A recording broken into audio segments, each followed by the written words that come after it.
The house stood alone. It loomed over everything. Locals called it Spook Hill. No one dared to go near it. The house was a relic of the 19th century. It was designed in the Second Empire style. A mansard roof loomed large. It had a flat top and decorative iron trim, a front tower that stood like a watchful giant. The house was a dark silhouette against the setting sun. The house was once grand, now it was decaying. The paint peeled. The windows were boarded up. The front porch sagged dangerously. The house was like an open mouth. It seemed ready to swallow any visitor. It was a symbol of decay and dread. The front yard was overgrown. Weeds twisted around the wrought iron fence. Thorny bushes scratched at the walls. The lawn was brown and dead. A single oak tree stood in the yard. Its branches were bare. They looked like skeletal fingers. The house was a masterpiece of fear.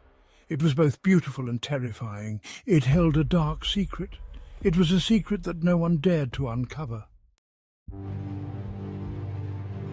Harmony Valley was a small town. It was nestled in a valley. The town was surrounded by rolling hills. The town was usually quiet and peaceful, but a shadow hung over the town. It was the shadow of the house on Spook Hill. The townsfolk whispered about the house. They told stories about it. The stories were passed down through generations. Some said the house was haunted by the ghost of its former owner. He was a cruel man who had murdered his family. Others said the house was a portal to another dimension, a dimension where creatures of darkness lived. No one dared to go near the house at night. The stories were too frightening. Some people claimed to see strange lights flickering in the windows. Others heard blood-curdling screams echoing from within. The house was a constant reminder. It reminded everyone of the darkness that lurked beneath the surface of their peaceful town. Despite the fear, the house had a strange allure. It drew some people in. It was like a moth to a flame. These people were curious. They wanted to know the truth. They wanted to see if the stories were true. The wind howled through the valley. It carried with it the secrets of the house on the hill. The secrets were whispered on the breeze. They were like voices from beyond the grave. The house seemed to watch the town. It was like a predator stalking its prey. Its windows were like eyes. They followed your every move. The silence around the house was unsettling. It was broken only by the creaking of the house. It was the sound of the wind whistling through the broken windows. Some said the silence was the house waiting. It was waiting for its next victim. It was biding its time. It was savouring the fear that it instilled in the hearts of the townsfolk. The house on the hill was a mystery. It was a puzzle that no one could solve. It was a source of endless fascination and terror. It was a place where nightmares were made real. Old Man Hemlock was the town mailman. He had been delivering mail for over 50 years. He had seen it all, or so he thought. One day he had to deliver a package to the house on Spook Hill. He was hesitant, but a job was a job. He drove up the winding driveway. He could feel his heart pounding in his chest. He parked his truck. He walked cautiously towards the front door. He held his breath and reached for the mailbox. Suddenly, the front door of the house sprang open. Two glowing red eyes appeared. A low growl sent shivers down his spine. Old Man Hemlock dropped the package and ran. He ran faster than he ever thought possible. He didn't stop running until he reached the safety of his truck. He never spoke about what he saw. But from that day on, he refused to deliver mail to the house on Spook Hill. The experience left him forever changed. One night, two teenagers dared to approach the house. They were Jake and Emily. Jake was the class clown. He was always looking for a thrill. Emily was more cautious, but she was also drawn in by Jake's adventurous spirit. I bet you won't go inside. Jake taunted, shining his flashlight on the house. Emily's heart hammered in her chest. What's the point? It's just an old, creepy house. She retorted, trying to mask her fear. Chicken. Jake teased, already halfway across the lawn. Emily knew she couldn't back down, not with Jake watching. Taking a deep breath, she followed him. The overgrown lawn crunched under their feet. They reached the porch. The wood groaned ominously beneath their weight. Jake rattled the doorknob. It was locked. He grinned, pulling out a credit card. Watch and learn. He whispered. Suddenly, the door swung open with a deafening creak. A cold gust of wind swept out. The flashlight flickered and died, plunging them into darkness. Jake? Emily whispered, fear gripping her. A hand, ice-cold and surprisingly strong, shot out from the darkness. It clamped onto Jake's arm. He screamed, a blood-curdling scream that echoed through the night. Then silence. Emily was frozen in terror. She couldn't even scream. Something had taken Jake, something dark and evil. Emily backed away slowly, never taking her eyes off the open doorway. Then she turned and ran. Section 7, the video camera's eye. The next day, Jake's disappearance was all over town. The police searched the house. They found nothing, no sign of Jake, no clues. He had vanished without a trace. The mystery deepened. The house's hold on the town grew stronger. That night, 4 friends decided to investigate.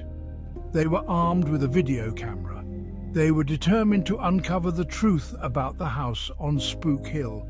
They were Max, the leader, Sarah, the skeptic, Chris, the jokester, and Ashley, the timid one. Ashley, this is crazy, she whispered, her voice trembling. Chris, relax, Ash, he said, slinging an arm around her shoulder. It's just an old house. Max held up the video camera. Let's just stick together and we'll be fine, he said, his voice shaky. They approached the house. Their breath formed clouds in the cold night air. The house loomed before them. It was a menacing silhouette against the moonlit sky. The front door creaked open as if inviting them in. The group exchanged nervous glances.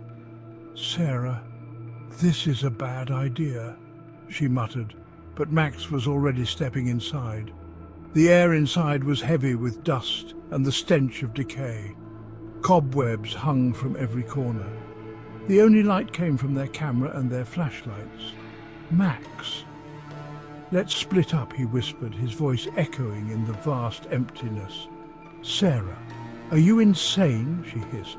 Max, we'll cover more ground this way, he insisted. Chris, you come with me. Sarah, you and Ashley take the upstairs. Despite their fear, they agreed. They knew splitting up was a bad idea, but they were too scared to argue. The house was a labyrinth of dark hallways and dusty rooms. Max and Chris crept through the shadows. Meanwhile, Ashley and Sarah climbed the creaking staircase. Their hearts pounded with each step. They reached the attic door. It was slightly ajar. Sarah, hello? She called out, her voice trembling. A cold gust of wind slammed the door shut. The sound echoed through the attic. Ashley gasped. They fumbled with the doorknob. It wouldn't budge. They were trapped. Down in the basement, Max and Chris stumbled upon a gruesome sight. It was a blood trail leading to a broken window. The air was thick with the metallic scent of blood. Chris, oh my God, he whispered, his face white as a sheet. A blood-curdling scream pierced the silence. It came from upstairs. It was Ashley. The next morning, the police arrived at the house. They found Chris's lifeless body in the master bedroom. His eyes were wide with terror. His camera was clutched in his hand. Inside, Sarah was huddled in a corner, her eyes vacant and distant. She was muttering something about red eyes and a monstrous creature. The footage was grainy and dark, but it showed the horror that had unfolded. It showed a pair of glowing red eyes emerging from the shadows. It showed Max being dragged into the darkness. His screams were cut short, the same growl that Old Man Hemlock had described. They turned and ran. The house on the hill remained standing, a silent sentinel overlooking the valley. The house on Spook Hill had claimed 3 more victims. Who would be next? As the sun began to set, casting long shadows over Spook Hill, an old lady walked her dog along the deserted street. Her steps were slow, her eyes cautious. Suddenly the dog's lead snapped. The dog bolted up the driveway of the haunted house. The front door creaked open as if inviting the dog inside. The old lady's heart pounded in her chest as she called out for her pet, but it did not return. A yelp pierced the air, then silence. The old lady's eyes widened in fear. She took a hesitant step forward, but then she saw them, glowing red eyes staring back at her from the darkness. Panic surged through her as she tried to run, but her legs felt like lead. Before she could scream, something cold and relentless grabbed her, pulling her into the house. The door slammed shut and the valley fell silent once more. The house on Spook Hill had claimed its final victim, or had it?